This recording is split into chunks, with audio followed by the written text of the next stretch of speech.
Hi everybody, welcome back to the channel, and this week I just wanted to do a Wargamers view, my review of Judean Hammer, Conflict of Wills, a game about guerrilla warfare during the MaccabeanRevolt.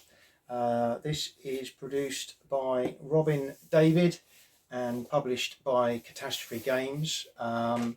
It's been out a little while now. I think it was the second in their series of games, which I got on a Kickstarter many years ago, and it's designed for 2 players and takes about 1.5 to 2 hours to play. It's low complexity, and in it you get your map, which is a reasonable size but not too big. You get your cubes representing the 2 sides concerned, which are your Greek Seleucid players and also your Maccabeans. And then you've got a couple of dice, the cards, which are the main driver of the game, and a card mat. The art on this game is beautiful. It's by Ilya Kudryashov. Apologies if I pronounced that wrong, but I have seen a lot of the artwork by that artist in other games I've got. Absolutely fantastic.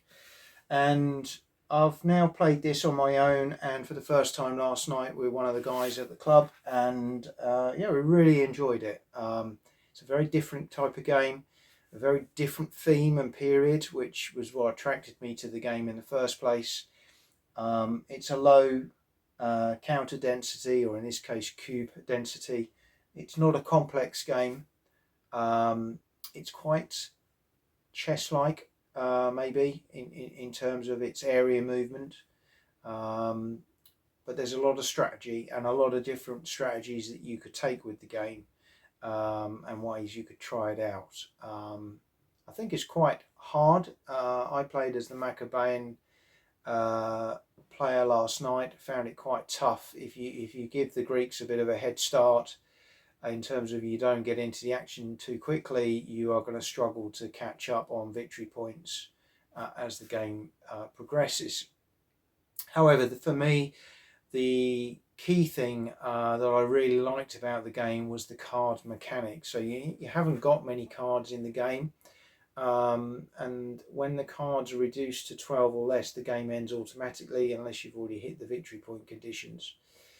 So as players, you because of the way the card mechanics work, you can burn cards through utilization of the events. So if you're in control of the game, you want to burn those cards quicker. If you're not, you maybe want to try and do that a bit more slowly. But the events are very pivotal to giving you good things that you can do in the game. The cards themselves give you various options. You can use ops to do movements or recruitments. You can use the events, or they are also used to drive the combat and ambush mechanic, which again is really nice. So the only time dice come into the mix in this game, that variable of luck, is when you're dealing with casualties. And that was something I quite liked as a well-known terrible dice thrower who always rolls low numbers. This game's great for me because you have to roll a 5 or a 6 when determining if you get casualties, so that's great. But that is the only time you're actually rolling dice, which I really liked. The cards drive all the other workings in the game, which I think is really, really good.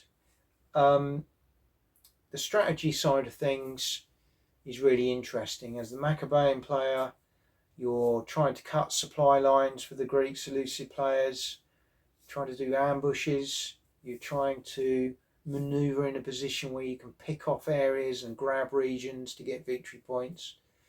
For the Greek Seleucid player, you've got these great supply hubs that are pretty much untouchable. You start with control of more regions in stronger positions, and of course your supplies come into those areas on a regular basis as you recruit. So for the Greek Seleucid player, things start slowly, but you get stronger as the game goes on in lots of ways. If the Maccabean player cannot dance with you, so to speak, moving around, hitting and running, trying to kind of weaken you and keep you on your toes. So it's a very cleverly thought out game. The road systems, which are the only way you can move, are also cleverly thought out. You have to follow the roads, and some parts of the map that causes logistical issues. And the supply is very interesting. So again, as the Greek Seleucid player, you've got much stronger supply lines.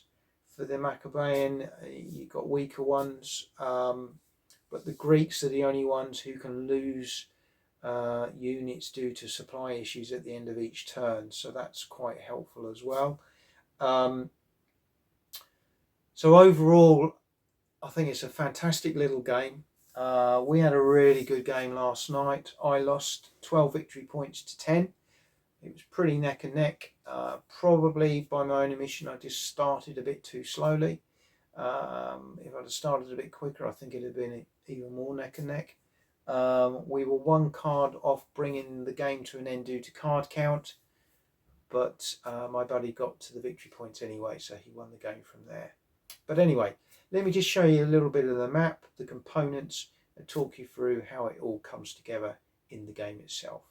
But enjoy it. Hope you like the look of this game. One worth going and having a look at. So this is just to give you a little bit of a feel for the map. As you can see from the coloured quadrants, these are the regions. And the importance of the game is about occupying these regions to acquire victory points, which are along here. So you can see the Maccabe and the Seleucid start up here. It's the first one to get to 12 victory points.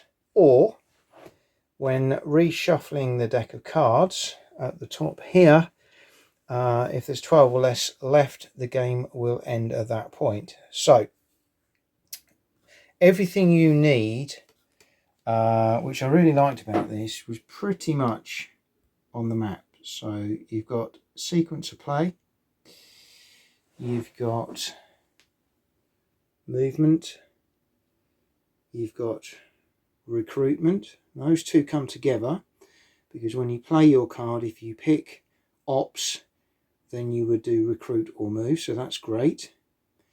You've got a really nice key to the map which explains, as you can see there on the left, with the port of the Samnites, for example, that those are Greek or Seleucid supply centres, and they have this, I don't know if you can see that very well, but a kind of purplish coloured road which the Maccabees cannot enter, so those areas are out of bounds. There's quite a few of them,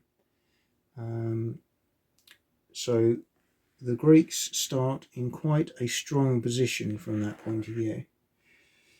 Jerusalem is not a supply centre, interesting enough, but it's a one place region. You can see on here as well, you've got the little emblems for the starting positions of the different factions as well. And then at the top, you've also got the combat and ambush resolution charts as well. So you've got literally everything you need to get started with the game. And fundamentally, you're using these road systems to move from area to area, and you'll see there's some interesting dynamics to that. For example, here you cannot cross to these areas because you've got to follow the road network. So that's really interesting and can cause some challenges. The Maccabees can use a special action called ambush. So if they're adjacent to a Greek unit moving into an empty area as it makes its move along a road somewhere, they can ambush those units and try and reduce them. And the Greeks or the Seleucids are slower as well, so by nature of that, the Maccabees have a bit of a benefit from that point of view. However, they are not as strong as the Greek Seleucid forces, and because of those supply centres, you know, the Greeks can sit to a large degree and defend their areas and not move too much, as what's happened in our game. So the card mechanics are very, very simple. You each have 4 cards a turn, randomly dealt out, and you will take turns to play one of these cards. So the cards are broken down as follows. So here, this one favours the purple, which is the Greek Seleucids, hence the emblem in the top right hand corner and the colour of the card. If you were picking it up to sort out a combat, you would be looking at this item at the bottom here, which shows that the Greek forces would get a +1 to their modifier. If you want to use ops, you're using the number 3 or the figure in the top left hand corner, which determines the op points, which you then use for movement or recruitment. Or you could play the event. Only if you are the Greek Seleucid player, you could use this for the event, and that card would then be burned and out of the game completely. For any other purpose, battling, ambushing, or just general use of the ops and discarding, these get reshuffled when this deck is empty. But events that are played are burned, they're out of the game. So this deck is gradually reducing. And you've got some very interesting cards. For example, there's a Maccabe one. And you have a decision to make each turn. You know, what do you use the card for? Do you want to get it back into the deck so you can use it for its melee modifier, i.e. don't use the event? Do you use the event, or do you use the ops? Some really interesting mechanics there of different cards. There is one other type of card in the deck. I'm just going to see if I can find one for you.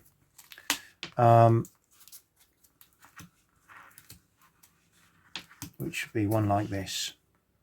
An orange card, which is a sacrifice potential card. So these are really interesting. So if you drew one of these, as the Greek player, you could play the event, but you would be removing 4 of your own units. Why would you do that?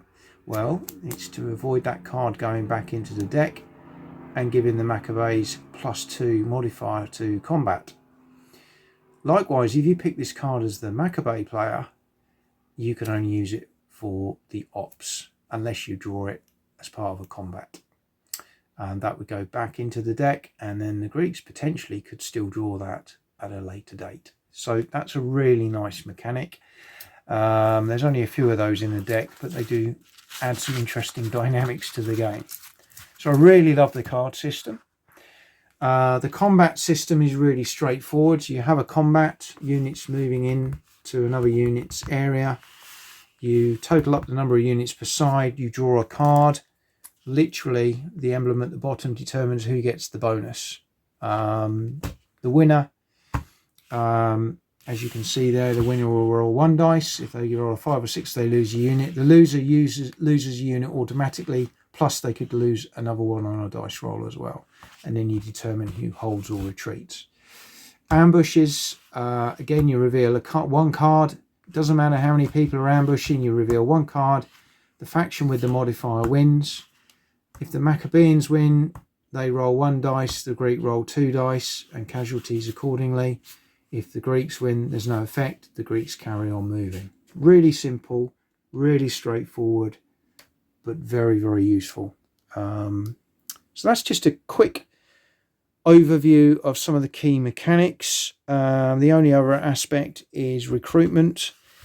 So if you move, generally speaking, you're going to get ops +1 units that you can move. There are some little things that go in with that. Maccabees can move a bit quicker than Greeks. On the recruitment side, the Greeks can recruit quite easily through their supply centres, controlled cities adjacent to controlled regions. Maccabeans can lose ops, so not always be able to recruit as much or as much flexibility in the areas. So again, you have to be very careful about how you do that. And if you've run out of these little cubes that represent your respective forces, you can't recruit anymore until they're off the table. So you can have scenarios, as we did in our game, where you might have all your cubes on the table and you've only got recruitment events which you can't utilize. So it does encourage you to attack and ambush, because losing units isn't a problem, it's losing territory that is very much a problem. But hopefully that gives you a little bit of an overview of the game itself.